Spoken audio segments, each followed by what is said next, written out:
Waalaikumsalam. إن الحمد لله نحمده ونستعينه ونستغفره ونعوذ بالله من شرور أنفسنا وسيئات أعمالنا من يهده الله فلا مضل له ومن يضلل فلا هادي له أشهد أن لا إله إلا الله وأشهد أن محمدا عبده ورسوله أما بعد puji dan syukur kita kepada Allah Subhanahu wa Ta'ala yang senantiasa memberikan kepada kita nikmat iman, nikmat Islam serta nikmat sehat walafiat yang alhamdulillah di pagi hari ini Allah kembali memberikan kita setelah mandi juga ada tidur Allah dan Allah berkenan melangkahkan kaki kita ke masjid ini untuk bersama-sama menunaikan sholat subuh berjamaah. Insyaallah akan kita lanjut dengan kajian ahad pagi yang nanti. Selamat salam kepada baginda kita Nabi Muhammad Sallallahu alaihi wasallam, pada keluarga, sahabat serta umatnya yang mudah-mudahan kita yang ada di sini dan yang mendengar keluar termasuk bagian dari umat Nabi Muhammad yang akan mendapatkan sahabat Rasul. Baik, yang kami hormati para ustaz dan ustazah, insyaallah dan ustaz Amin yang sudah tadi memimpin salat berjamaah kita dalam subuh.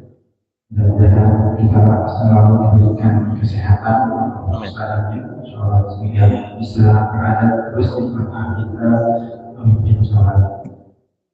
Yang kami hormati Ustaz Abdul Qadir yang alhamdulillah insyaallah beliau pada kesempatan ini yang akan menyampaikan materi kajian yang insyaallah kajian rutin terkait hadis arba'in.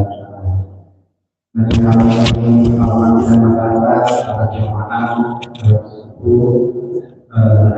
dan kosong tersebut insyaallah. Bapak dan Ibu jemaah rahimahullah, baik mungkin tanpa beberapa jam kita buka pertemuan kajian kali ini dengan mengucap lafaz basmalah. Bismillahirrahmanirrahim. Untuk waktu dan tempat kami persilakan.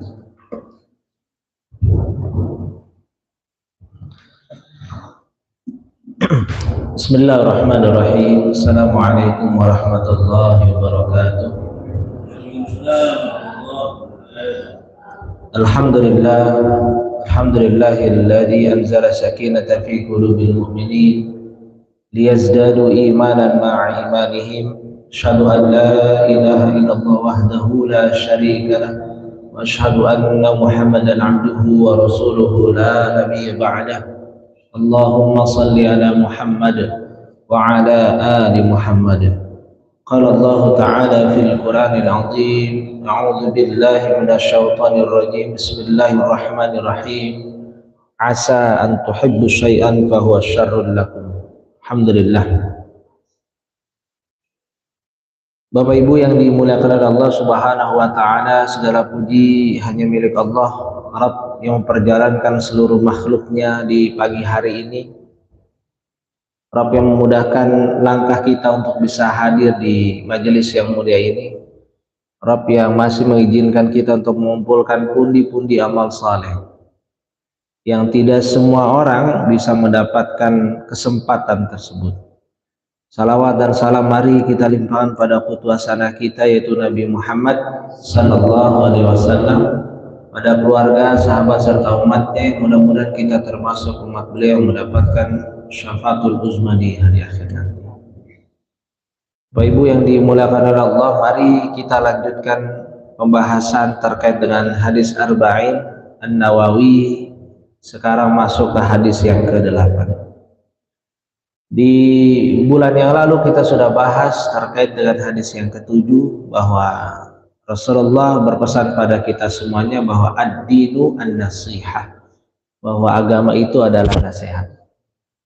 Dan sekarang kita masuk pada hadis selanjutnya yang berbunyi An Abi Umar radhiyallahu anhuma anna Rasulullah sallallahu alaihi wasallam qala umirtu an uqatila an-nasa hatta yashhadu an la ilaha illallah wa anna Muhammadar Rasulullah wa yuqimus shalah wa yutuz zakah fa idza fa'alu dzalika wa asamu minni dima'ahum wa amwaluhum illa bihaqqil Islam wa hisabuhum 'ala Allah taala. Jadi kalau kita perhatikan Bapak Ibu semuanya, antara satu ayat dan satu hadis dengan hadis yang lainnya itu berusaha disusun oleh Imam Nawawi, itu memiliki keterkaitan dan bersambung. Di kemarin dikatakan bahwa agama adalah nasihat. Di ayat selanjutnya Rasulullah atau disusun oleh Imam Nawawi bahwa ada hadis yang lain lagi. Ya, bahwa Rasulullah berkata bahwa umirtu an uqatilan nasa jami'a hatta an uqatilan nasa hatta yashhadu an la ilaha illallah.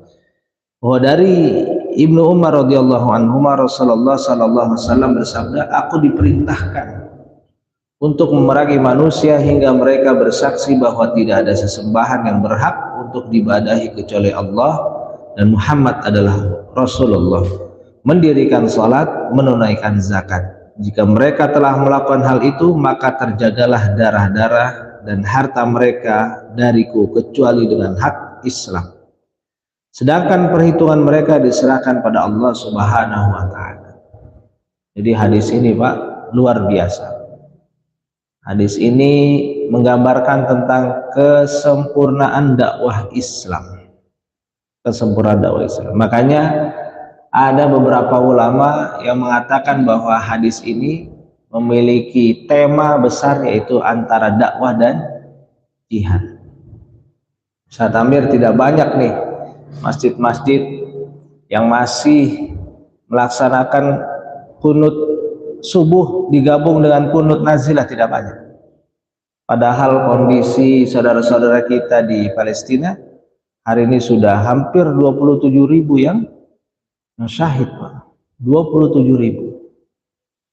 Ada satu hari di mana serangan Zionis laknatullah alaihi itu, satu hari 900 orang kurang lebih itu syahid. Dia terakhir ditemukan di salah satu tempat, dia itu tempat eksekusi Pak.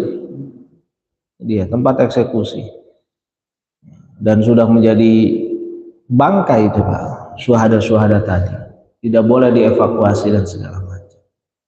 Dia, dan alhamdulillah di masjid dekat rumah saya ada 2 atau 3 masjid sudah tidak lagi kunut nazilah. Ya. Padahal kunut nazilah itu luar biasa. Kita tidak bisa memberikan yang terbaik dari diri kita untuk mereka, saudara-saudara kita. Minimal doa yang bisa kita berikan.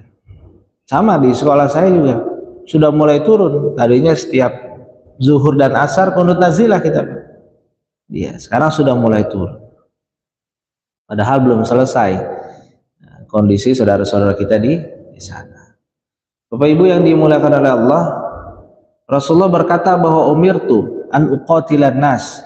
Aku diperintahkan itu untuk memerangi manusia sampai mereka bersaksi bahwa tidak ada Tuhan selain Allah dan Nabi Muhammad adalah utusan Allah. Bagi orang yang membaca hadis ini seseolah Rasulullah ingin mengajarkan pada kita bahwa seluruh Islam itu disebarkan dengan perang, padahal tidak demikian. Padahal tidak demikian. Di dalam realitanya, kalau kita membaca sirah Nabi, bahwa perang yang dilakukan oleh Rasulullah itu tidaklah terjadi kecuali satu, atas izin Allah Subhanahu wa taala. Datang seorang sahabat, bahkan 3 orang sahabat pernah datang pada Rasulullah mengatakan bahwa salah satunya Abdurrahman bin Auf, di lain kesempatan dikatakan bahwa ini adalah Utsman bin Affan. Datang kepada Rasulullah mengatakan, ya Rasulullah, kami itu dulu ini tokoh-tokoh Quraisy. Tapi setelah kami masuk ke dalam Islam, kami itu selalu dihinakan dan dilecehkan, bahkan oleh orang-orang yang jauh tingkat kemuliaannya dia saat kami dulu masih dalam kondisi kafir. mereka itu menghinakan kami, mengejar kami segala macam. Tidakkah kami diperbolehkan untuk mengangkat pedang? Maka kata Rasulullah, aku belum mendapatkan perintah untuk memerangi orang-orang kafir. Ini kondisinya saat Rasulullah ada di Mekah. Saat dalam kondisi di Mekah. Dan perintah perang, Bapak Ibu, kalau kita membaca sirah, itu sudah Allah turunkan sebelum Rasulullah itu berhijrah ke Madinah. Tapi Rasulullah tidak pernah melakukan itu. Sekalipun Allah sudah memberikan izin, tapi Rasulullah yang kemudian menentukan bolehnya berperang atau tidak. Sampai kemudian nanti hadis ini, para ulama mengatakan hadis ini diutarakan atau disampaikan oleh Rasulullah saat Rasulullah sudah ada di Madinah. Ya, makanya hadis ini dikatakan sampai orang-orang mendirikan sholat dan zakat. Tidak dikatakan Ramadan, berpuasa, tidak dikatakan haji. Kenapa demikian? Karena perintah haji dan berpuasa belum datang. Ya, jadi kemungkinan besar hadis ini diturunkan di antara tahun 1 Hijriah sampai 2 Hijriah. Karena Rasulullah pertama kali berjihad saat di perang Badar. Pada saat itu kalau dilihat dari tahun penanggalan itu tahun kedua Hijriah. Rasulullah kemudian berkata juga dan berpesan pada kita semuanya bahwa Rasulullah berkata bahwa jangan kau harapkan untuk kedatangan musuh. Ya, itu tanda bahwa Rasulullah tidak menginginkan bahwa dakwah Islam ini disebarkan dengan perang, tidak. Tapi kalau sudah ada musuh di hadapan kalian maka bersabarlah. Maksudnya ya gimana lagi? Namanya sudah ada musuh, di sana sudah mengacungkan pedang, maka tugas kita bersabar, maksudnya kita lawan. Ya kalau prinsip di kita, makanya kalau lo jual, gue beli. Iya. Lo nggak jual kita kontrak ya Pak Haji ya. Iya. Maka jangan salah ini dengan hadis ini. Wah hadis ini berarti kita harus membunuh mereka yang tidak mau bersyahadat. Bukan. Dipakainya hati-hati nih hadis. Iya. Dipakainya hati-hati. Sama seperti hadis Rasulullah yang lain, bahwa jika ada di antara kalian sedang salat, kemudian ada orang yang melewati tempat kalian bersujud, faqtuluhu, kata Rasulullah, bunuhlah dia. Kalau itu dimaknai salah letterlek, nah, itu repot semuanya Pak. Ada anak kecil, faqtuluhu, ada orang tua, faqtuluhu, dibunuh. Bukan begitu maksudnya.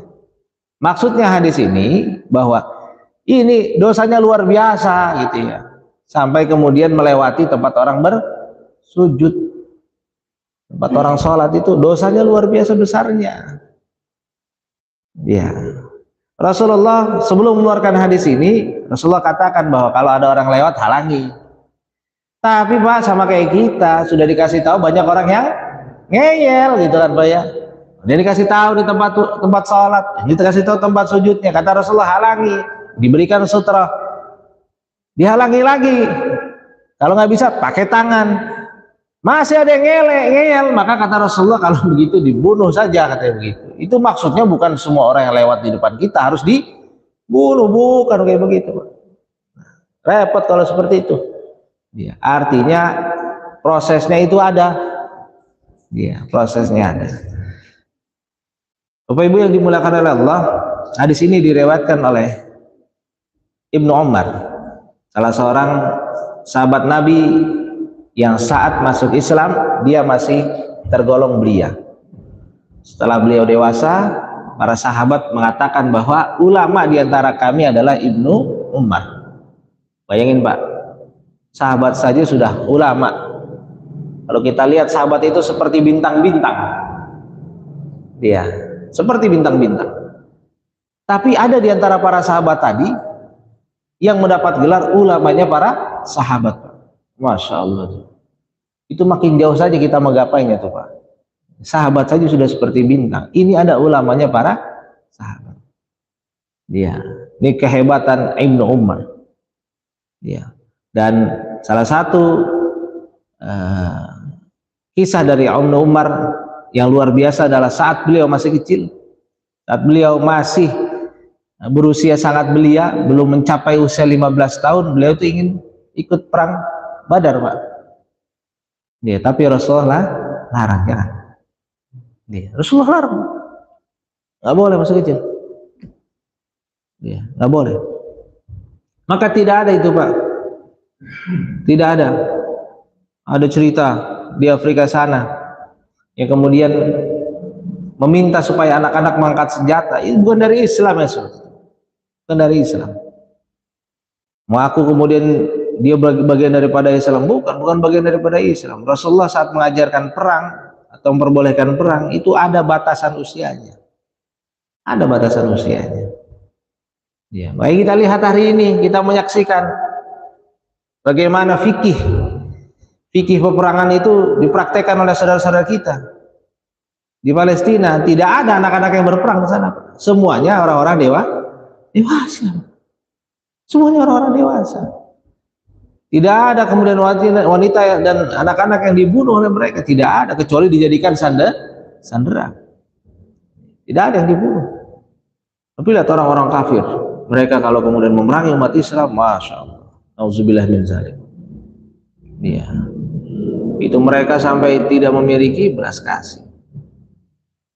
Kalau bab berperang itu dihapuskan dalam Islam, itu tidak ada yang namanya pembelaan diri, Pak. Makanya bab ini dikatakan oleh para ulama sebagai bab dakwah dan jihad, dan bab yang lainnya lagi para ulama mengatakan bahwa tema besar dari hadis ini yang pertama itu bersungguh-sungguh dalam berdakwah dan berjihad. Kemudian yang kedua, menjaga diri dari melukai kaum muslimin. Ya, menjaga diri dari melukai kaum muslimin. Seolah-olah hadis ini ingin berkata pada kita semuanya bahwa Rasulullah yang berkata, aku tuh diperintahkan oleh Allah Subhanahu wa Ta'ala untuk menghadapi segala macam tantangan di dalam dakwah. Sampai saat aku harus mengangkat senjata atas izin Allah pun aku lakukan. Ya, pun aku lakukan karena itu adalah bagian dari tugasku. Gitu, Pak. Karena itu bagian daripada tugasku. Ya, semua nabi itu diperintahkan untuk berjihad, Pak. Kecuali nabi-nabi yang kemudian tidak diperintahkan untuk berjihad. Mereka adalah nabi-nabi yang syahid di dalam hidupnya. Ya, jadi ada nabi yang kemudian dibunuh oleh kaumnya karena memang tidak diperintahkan untuk turun pada saat itu berjihad. Sebelum perintah datangnya berperang itu hadir, itu para sahabat enggan, Pak. Sama seperti kita mungkin. Sama seperti kita. Maka Allah katakan, asa an takrahu syai'an fahuwa syarrul lakum wa asa an tuhibbu syai'an fahuwa syarrul lakum. Boleh jadi yang hari ini kelihatan kamu benci itu lebih baik daripada yang kamu lihat. Boleh jadi yang hari ini kamu lihat dan kamu cintai itu justru itu akan menghancurkan kalian.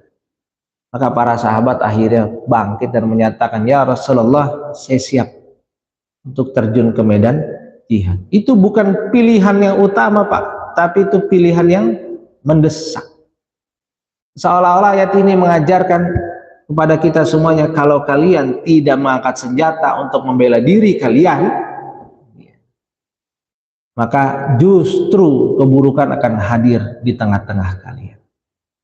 Dan Rasulullah katakan, ini sesuatu yang kalian benci memang, tapi lebih baik kalian mengangkat senjata dibandingkan tidak sama. Iya. Tapi kalau kalian hanya ada di dalam rumah-rumah kalian, besok akan dihinakan wanita-wanita kalian, ya kan, dihinakan anak-anak kalian, dan juga akan dihinakan juga diri kalian. Itu Masya Allah. Iya. Makanya Rasulullah itu saat di Mekah 13 tahun Rasulullah itu tidak mengangkat senjata. Ditambah 2 tahun Rasulullah pun tidak mengangkat senjata. Dia tidak mengangkat senjata. Nanti di tanggal atau di tahun ke-6 Hijriah itu Rasulullah senang sekali saat ada gencatan senjata antara Rasulullah dan orang-orang kafir Quraisy.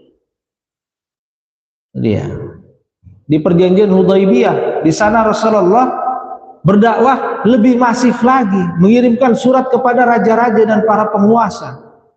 Ini tanda bahwa Islam itu tidak disebarkan dengan pedang. Iya. Hari ini kan syubhatnya jelas, Pak, yang disebarkan oleh orang-orang yang benci dengan Islam. Di sejarah modern, Pak, tidak ada itu, Pak, yang namanya orang Islam itu ekspansif, itu tidak ada. Pergi untuk menguasai satu daerah kemudian menzolimi penduduknya, tidak ada. Justru seperti yang nenek moyang kita alami, justru orang-orang yang ada di sana yang kemudian melakukan penjajahan di muka bumi. Ya, itu di modernnya. Maka mudah kemudian kita katakan. Kalaupun ada orang Islam yang mengatakan bahwa umat Islam itu kayaknya kejam segala macam, dia nggak belajar tuh, Pak. Dia nggak belajar. Dia tidak belajar. Bapak Ibu yang dimuliakan oleh Allah Subhanahu wa taala. Ada satu kisah.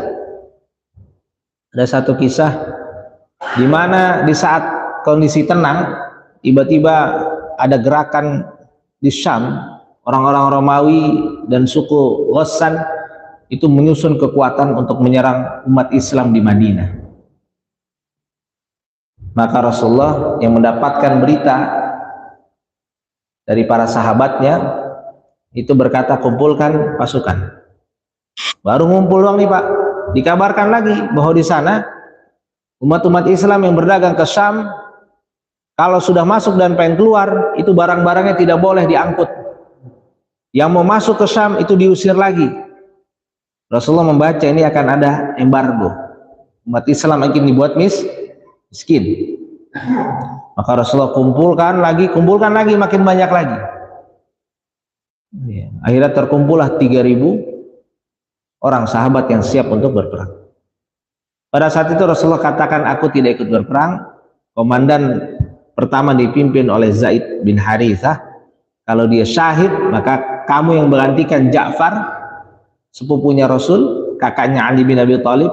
Kalau kamu syahid, maka yang menggantikan kamu Ibnu Rawahah, seorang sahabat yang pintar bernasyid dan pintar berpuisi. Berangkat itu pasukan, Pak.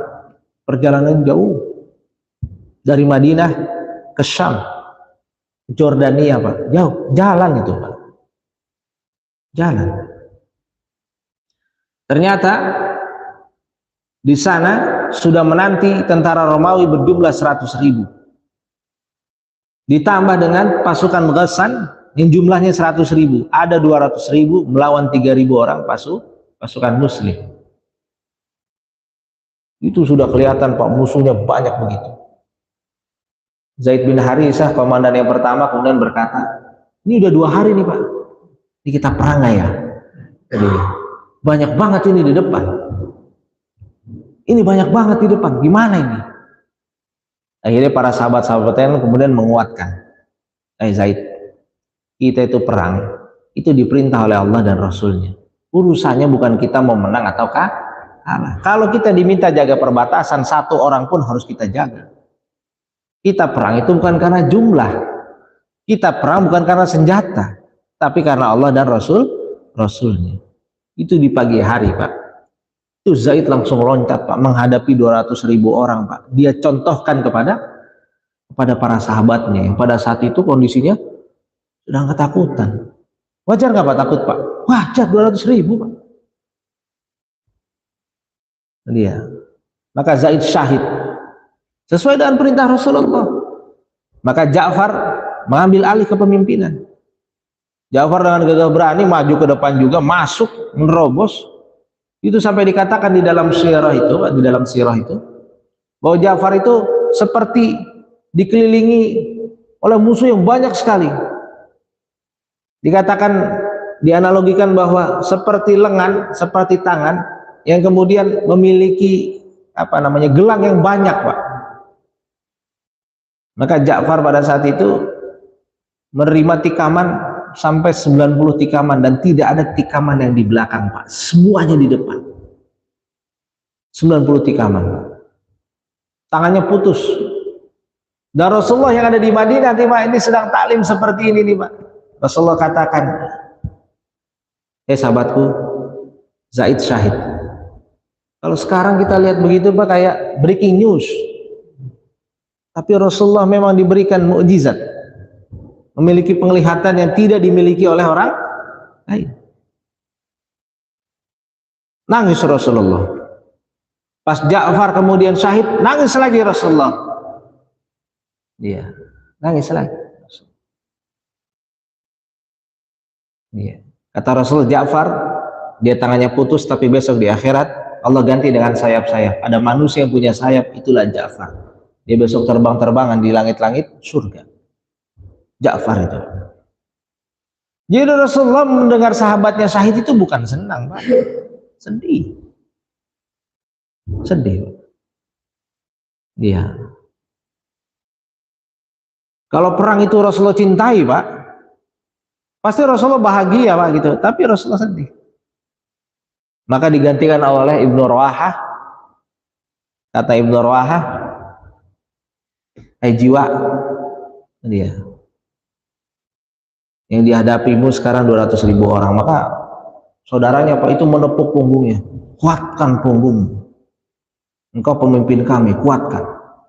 Itu sudah pengen maju mundur aja tuh. Kuatkan. Nih sebelum maju makan dulu, dikasih Pak daging sedikit. Pas digigit dia bilang, ih ini mah rasa daging di dunia katanya. Katanya kalau di akhirat dagingnya rasanya lebih nikmat. Itu dibuang Pak dagingnya Pak. Dia masuk ke depan. Dan itu kondisi sudah sore hari. Syahid juga. Akhirnya mengambil kepemimpinan selanjutnya, ditunjuklah Khalid bin Walid. Khalid bin Walid besok harinya mengatur strategi bagaimana supaya pasukan itu bisa ditarik dengan selamat, tidak banyak korban jiwa. Kalau kemudian perang itu dicintai oleh Rasul, Pak, itu pasti pasukan tidak boleh pulang. Sama seperti slogannya Kopassus, Pak. Lebih baik pulang tinggal nama dibandingkan harus kalah di medan laga. Kan Kopassus kita begitu, Pak, seruannya. Maka Khalid bin Walid bisa menyelamatkan para sahabat. Berapa, Pak? Yang syahid. Hanya 12 orang, Pak. Tapi di pihak musuh, Pak, itu sudah ribuan orang yang mati. Kata Khalid, aku bawa pedang 10, yang patah 9, sisanya cuma 1. Khalid tuh Pak hebatnya. Ya. Begitu pulang Pak, disorakin sama anak-anak Madinah Pak. Sama kayak kita tuh Pak, kalau ada orang pulang perang dulu, kalah kamu kata gitu. Kata Rasul, tidak, ini tidak kalah, dia pulang untuk menang. Ini pertempuran Rasulullah dengan orang Romawi yang pertama kali. Dan Rasulullah itu menyambut mereka dengan menangis. Kenapa? Karena 3 komandannya gugur komandan. Bayangkan Pak, kalau hari ini posisinya itu sudah ada di perbatasan Indonesia tuh Pak, 2 juta orang berkumpul, terus kita mau diam saja, kan nggak mungkin Pak. Untuk memerangi kita, kan tidak mungkin ya seperti itu. Harus ada orang yang berani berkata bahwa kita melawan. Sama seperti saat pasukan sekutu ingin datang ke Surabaya, Pak. Ya. Jumlah yang meninggal banyak yang syahid, Pak. Orang-orang Surabaya itu. Ya. Para pejuang kita dulu yang dipimpin oleh Bung Tomo itu. Kalau saya baca di salah satu literatur tuh Pak, itu para kiai itu Pak berdoa di masjid-masjid itu Pak. Tentara Belanda itu datang Pak. Itu yang namanya pisau di dapur, golok di dapur itu terbang-terbangan sendiri itu Pak. Dikejar itu Pak, penjajah itu Pak. Ya. Kejar tuh penjajah itu Pak. Kalau kita nonton film kartun tuh Pak, ya seperti itulah. Ya, seperti itulah Pak. Ya, kalau kiai sudah turun segala macam itu sudah ngerti. Tapi apakah kemudian para kiai mengajarkan kebal pada saat itu? Tidak Pak, itu mah banyak yang syahid dari santri pada saat itu. Ya. Maka tujuan dari berperang di dalam Islam adalah mencegah kezaliman yang lebih besar. Zalim Pak. Dia mencegah kezaliman lebih besar lagi. Dan yang kedua, membela orang-orang yang lemah dan terzalimi oleh kaum yang zalim. Dia. Jadi begitu Pak di dalam Islam itu. Kemudian menyampaikan nilai-nilai akidah di tengah umat Islam. Iya. Ya Rasulullah, kalau kemudian datang ke satu daerah, ya, kemudian Rasulullah tawarkan Islam, dia tidak mau, maka Rasulullah katakan kalau tidak mau maka bayar jizyah. Bayar jizyah Pak, bayar pajak. Kata Rasul, kalau kamu sudah bayar jizyah, darahmu yang tertumpah sama seperti menumpahkan darah Muhammad. Mereka ada di dalam perlindungan Rasulullah. Maka orang-orang Yahudi di zaman Rasulullah itu mereka membayar jizyah kepada umat Islam, tapi ternyata orang Yahudi itu berkhianat. Maka tidak ada tempat buat orang-orang yang berkhianat. Diperangi orang Yahudi.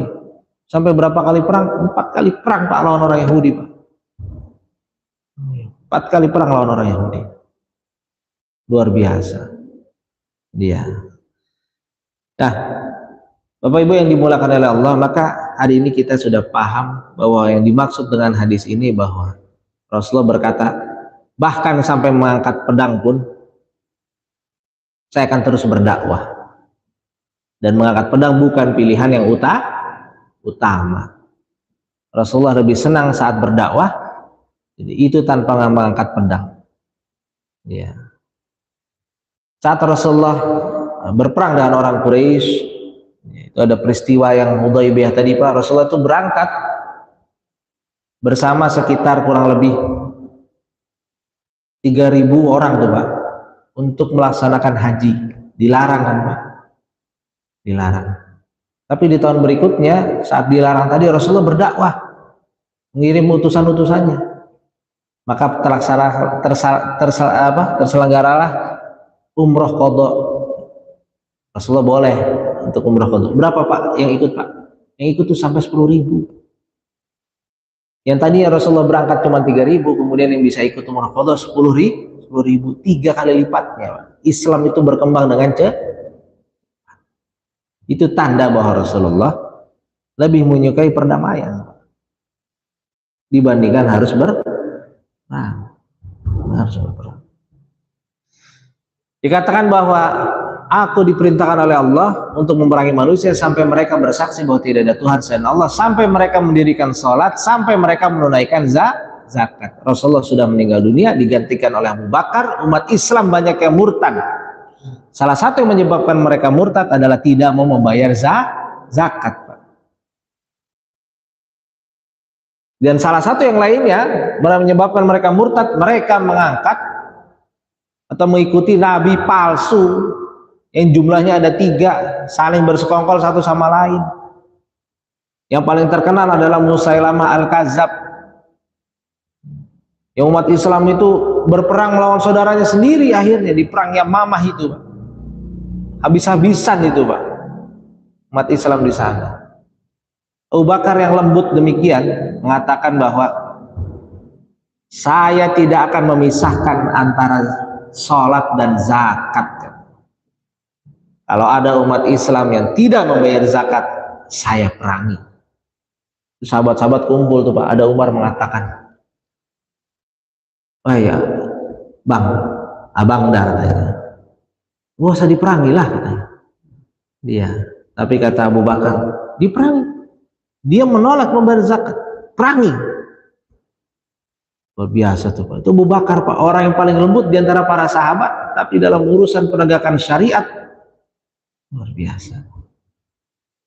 Dia gitu Pak. Ini katanya nih Pak ya, katanya apa namanya? Indonesia mengirimkan sekian puluh atau sekian ribu ton bantuan ke Palestina Pak. Iya. Kalau misalnya jumlahnya 100 atau 1.000 ton tuh Pak, wow, itu luar biasa tuh Pak. Tapi saya punya kawan Pak, dia seorang diri Pak. Setiap bulan dia biasa menyantuni janda Pak. Itu 3 ton Pak. Seorang diri Pak. Maka kalau levelnya itu negara Pak, mengirimkan hanya 1.000 ton atau kemudian 10.000 ton segala macam bantuan, itu kalau levelnya negara.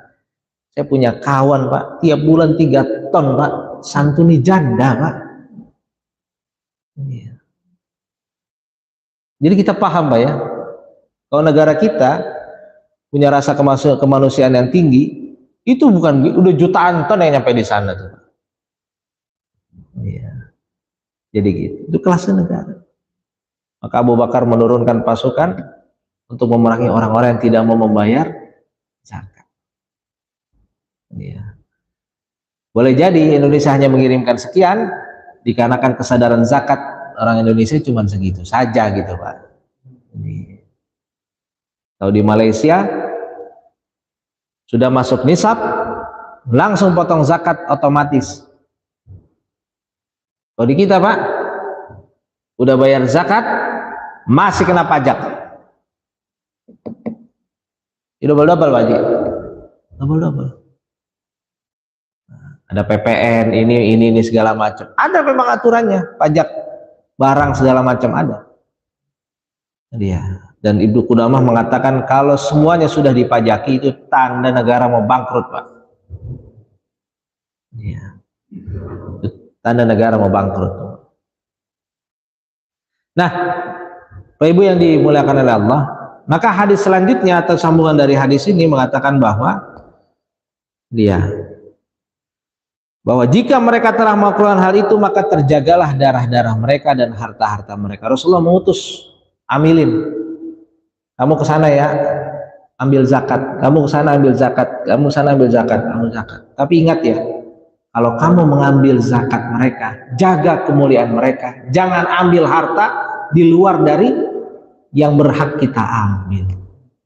Pak, ya namanya zakat diambil bagi orang yang sudah mencapai nisab. Orang yang mencapai nisab berarti orang kaya Pak. Rasulullah sampai bilang jaga kemuliaan dia. Pada orang kaya saja Pak, kita tidak berhak merendahkan dia. Sampai kata Rasulullah, jangan ambil kecuali yang berhak kita ambil.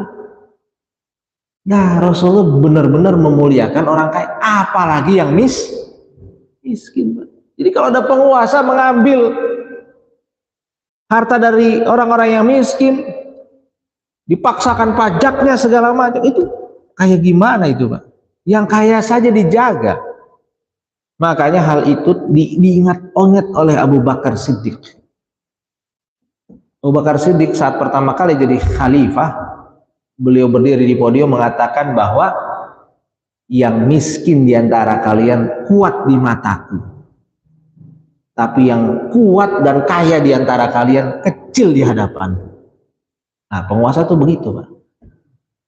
Yang kecil itu jadi raja di hadapan Abu Bakar, tapi yang kaya itu jadi kecil di hadapan Abu Bakar. Karena apa? Karena kata Abu Bakar, kalian akan aku ambil nanti harta-hartanya untuk orang-orang yang miskin ini. Luar biasa. Jadi begitu Pak. Ramai di Twitter Pak. Ramai di Twitter. Gak usah di Twitter lah Pak. Saya kemarin tuh Pak ikut pelatihan Pak. Trainernya itu konsultan Pak, konsultan pendidikan. Dia bilang gini Pak, kita guru nih, pakai ini kita guru. Ini di saya katanya, saya tuh konsultan di satu sekolah di Bogor. Bapak kepala sekolah, nunjuk saya nih Pak. Ini kepala sekolah gitu, gajinya berapa? Nah kita ketawa saja namanya. Gaji di tempat sekolah yang saya konsultan itu tiap hari, tiap bulannya itu gajiannya bisa beli NMAX, bisa beli NMAX Pak Amir. Bisa beli NMAX. Segala macam. Iya. Ya, saya hanya ingin bercerita, ya, Bapak Ibu semuanya, gitu ya, bahwa hari ini kekayaan di Indonesia itu hanya dikuasai oleh 10% orang saja. 90%-nya ya kayak kita ini. Ya, kayak kita ini. Ini ya. Tadi malam saya kedatangan tamu Pak, tajir pedagang Pak. Dia suka ngambil barang-barang di daerah PIK. Ada gudang besar Pak. Di daerah PIK misalnya. Yang punya bukan seorang muslim. Tapi barang-barangnya itu dijual Pak ke orang-orang muslim yang ada di kontrakan-kontrakan. Jadi ya. Dan orang itu cerita ke saya Pak, cerita ke saya. Ustaz, saya ngeliat kayak begitu katanya. Saya itu miris, umat Islam hanya dijadikan sebagai target konsumtif saja, Pak. Jadi market orang Islam itu besar sekali. Kita punya anak, kita punya cucu, beli mainan, Pak. Mainan itu, Pak, aslinya harganya itu paling 7.000, Pak. Dijual ke cucu kita, ke anak kita beli 30.000, Pak. Dan namanya mainan, Pak, itu dari mulai kontrakan sampai di kompleks seperti di Perum itu semua orang beli, Pak. Marketnya besar. Kalau orang Islam kaya, zakatnya besar, Pak. Zakatnya besar. Tapi kalau orang kafir mana mau zakat, Pak? Mana mau zakat, Pak? Hari ini perusahaan-perusahaan besar itu banyak yang mencabut dukungannya pada Israel. Salah satunya perusahaan dunia, baju dunia namanya Zara. Dia 1 bulan, Pak, rugi 60 triliun, Pak. Dan marketnya di Indonesia dia besar sekali. 60 triliun rugi, Pak. Mending gak usah dukung, Pak, tapi perusahaannya hidup. Kan gitu, Pak. Iya. Ini luar biasa kekuatan umat Islam. Sayangnya market kita yang menguasai orang-orang kafir. Orang kafir. Orang Islam malas untuk terjun ke pasar-pasar. Bapak Ibu yang dimuliakan oleh Allah, maka hadis ini mengajarkan pada kita yang selanjutnya bahwa darah seorang, harta seorang muslim itu haram kita ambil. Haram kita ambil. Darahnya pun haram ditumpahkan. Iya, haram ditumpahkan. Saya ngisi ke tempat Mas Geri, Pak, di Pondok Makmur. Tadinya saya nggak begitu takut tuh, Pak. Sekarang saya agak was-was tuh kalau pergi Pondok Makmur. Jalan jam 4:15 jalan. Begitu sampai di depan Pondok Selera ya, Panandang ya. Pondok Selera situ, Pak ya. Itu geng motor, Pak. Dulu waktu saya masih sekolah mau Panandang, kita tawuran itu kalau ketemu musuh doang, Pak. Kalau geng motor, Pak, siapapun yang di hadapan dia, Pak, sikat, Pak. Saya bilang, waduh rame di bocah-bocah. Saya gas terus tuh, Pak. Iya, Pak. Saya gas tuh. Saya cari-cari nih di mana nih selahnya nih, gang yang bisa dimasukin yang mana nih gitu kan. Sekarang ngeri, Pak. Iya. Itu kena hadis Nabi, kadal fakru ayakunal kufran. Kemiskinan itu dekat pada kekufuran. Itu, Pak, tanda. Kalau masyarakat kita makin hari makin miskin, maka akalnya makin hilang. Yang dilakukan cuma perilaku-perilaku kufur saja, Pak. Dari mana pengetasannya? 1, beri makan akalnya, beri makan hatinya, beri makan perutnya. Perutnya doang, Pak, akalnya nggak ada. Sama, nanti juga kufur. Akalnya doang, Pak, tapi lapar, kufur juga. Ini dikasih, hatinya enggak, kufur juga. Semuanya ada. Harus semuanya. Iya. Semuanya ada. Maka saya kalau sekarang berangkat ke sana, Pak, tuh agak was-was. Iya. Syahid sih syahid, Pak ya. Iya. Kalau bisa selamat lebih baik lagi kan gitu, Pak. Iya. Syahid sih syahid. Cuman selamat banyak banget, Pak, itu. Jualan naik motor. Arahnya kayak dari kabupaten. Banyak banget tuh. Jadi gitu. Iya, Pak, udah bawa itu. Jadi Bapak Ibu, haram darah seorang muslim, haram harta seorang muslim. Dia tingkat korupsi paling tinggi di Asia Tenggara Indonesia. Tingkat korupsi, Pak. Tapi kan saya nggak maling harta itu, tapi Anda kan korupsi itu, makan tuh, Pak. Makan harta. Dia itu ngeri banget ya. Nah, hari ini luar biasa. Jadi itu mungkin, Pak, yang bisa saya sampaikan terkait dengan hadis ini. Dakwahnya jangan putus, Pak. Dakwah. Orang-orang di saudara-saudara kita di luar sana itu, Pak, kalau sampai di Indonesia senang mereka, Pak. Indonesia ibadah enak segala macam, tapi dia bilang, nih semangat Indonesia berdakwah nih agak kurang. Dia semangat berdakwah itu agak kurang. Ya, buktinya apa kata orang-orang yang di luar sana? Buktinya masjid-masjid kita masih sepi. Jadi ya, masih sepi. Iya, kalau di Turki katanya Pak, begitu kan Pak, ngelawannya sekuler bener-bener head to head Pak. Orang-orang yang namanya dai itu bukan saya yang ngajar di sini, bukan Pak. Semuanya itu dai. Masjid-masjid itu penuh. Iya, masjid penuh karena dakwah di sana. Alhamdulillah gitu Pak.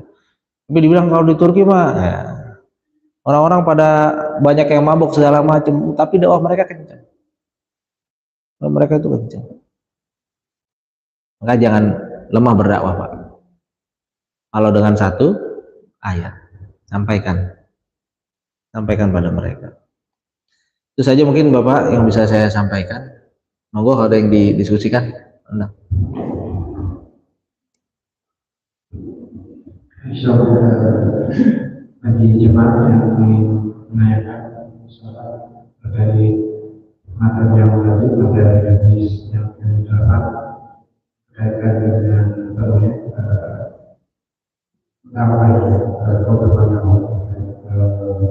terkait dakwah melepas segala bagaimana kita bisa sama-sama melakukan kalau ketika ada amal makhluk ini berjalan mudah-mudahan semua bisa bagus itu. Karena mungkin bagaimana ada yang mau ditanyakan berkaitan dengan materi yang disampaikan sebelum kita tutup. Banyak. Jamaah sedikit. Malaikatnya banyak Pak.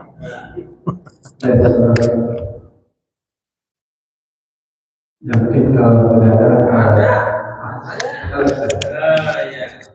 Bismillahirrahmanirrahim. Assalamualaikum warahmatullahi wabarakatuh. Waalaikumsalam warahmatullahi wabarakatuh. Para bapak ibu yang saya hormati, materi ini sungguh menarik.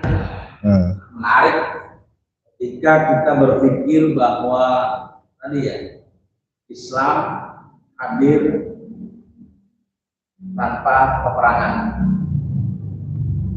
Padahal dengan perang kalau meninggal syahid. Nah, sementara kita yang hidup di jauh dalam peperangan, ya aman, damai, tidak perang. Mestinya kan lebih kencang ya, ngajinya kencang, masjid penuh begitu. Ini penyakit apa kira-kira? Terima kasih. Langsung Pak. Baik Pak Kiai ini, punten. Bismillahirrahmanirrahim. Bapak Ibu, dulu umat Islam itu menjadi mercusuar peradaban. Ada kota namanya Andalusia. Ada kota namanya Cordova di Spanyol. Berkali-kali raja-raja Eropa itu Pak ingin menyerang Cordova. Dikirimlah mata-mata, kemudian mereka pulang lagi lapor, gimana? Saya jarang lihat itu yang nongkrong-nongkrong di pinggir jalan kata gitu. Nongkrongnya di mana? Ya mereka kalau nggak di masjid, ya di sekolah-sekolah. Oh, kalau gitu kita balik lagi nggak jadi perang. Berapa tahun kemudian dikirim lagi Pak sama raja-raja itu, raja-raja Eropa tuh Pak, yang masih dekil, kumal segala macam Pak. Dia dikirim lagi Pak.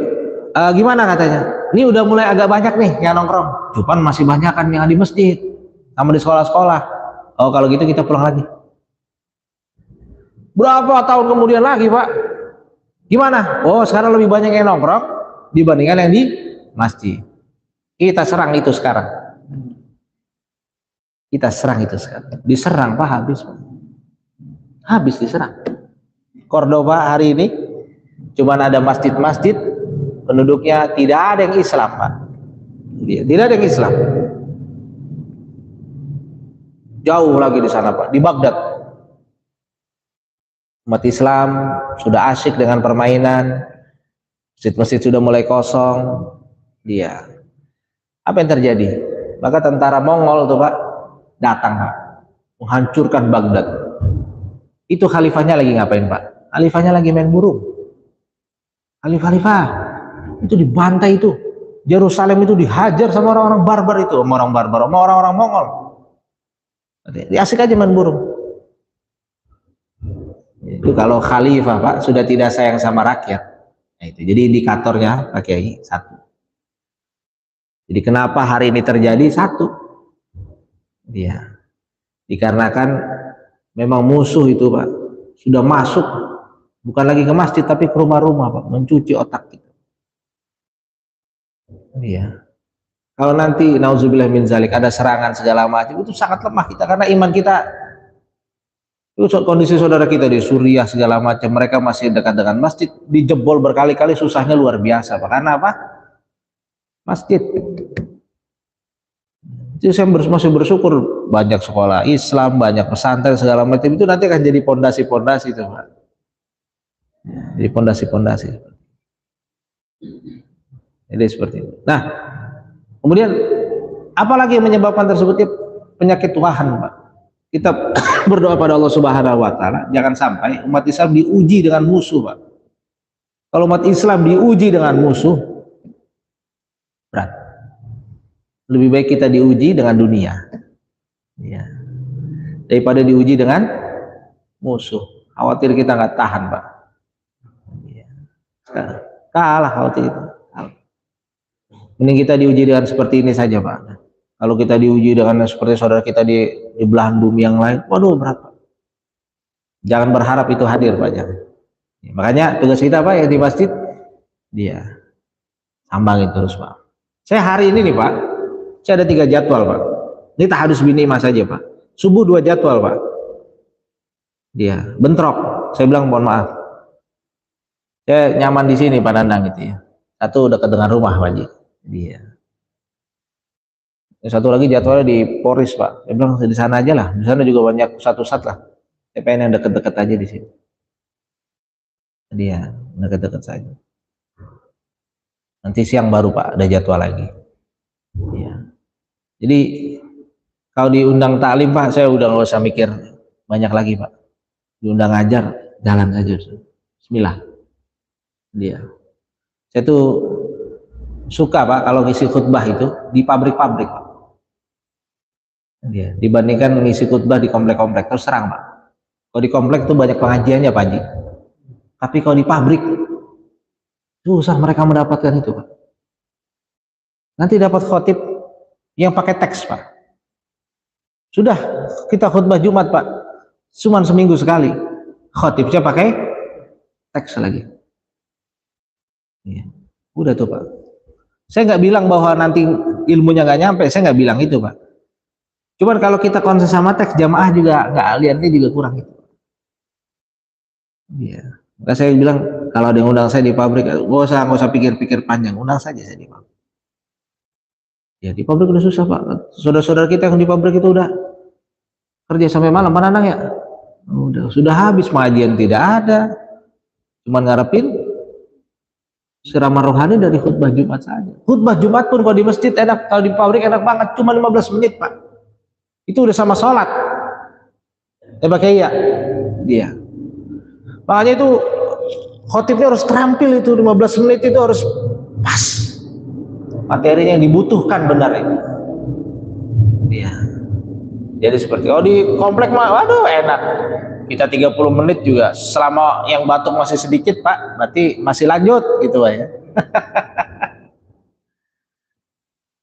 Jadi kalau buat ngajar wah saya gimana aja saya sambang itu Pak insya Allah. Saja mungkin Pak. Ada lagi Pak? Ya ada kali. Cukup. Terima kasih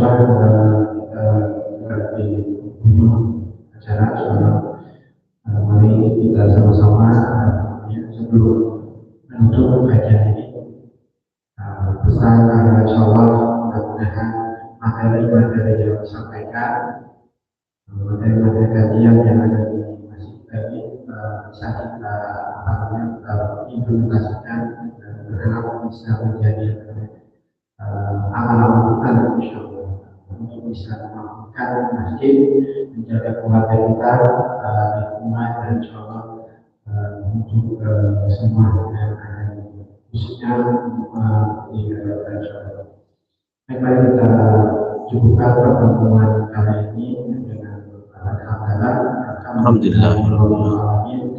Dan doa yang majelis subhanallah wa bihamdika asyhadu an la ilaha illa anta astaghfiruka wa atubu ilaik. Mohon maaf apabila ada kata-kata yang kurang. Assalamualaikum warahmatullahi wabarakatuh.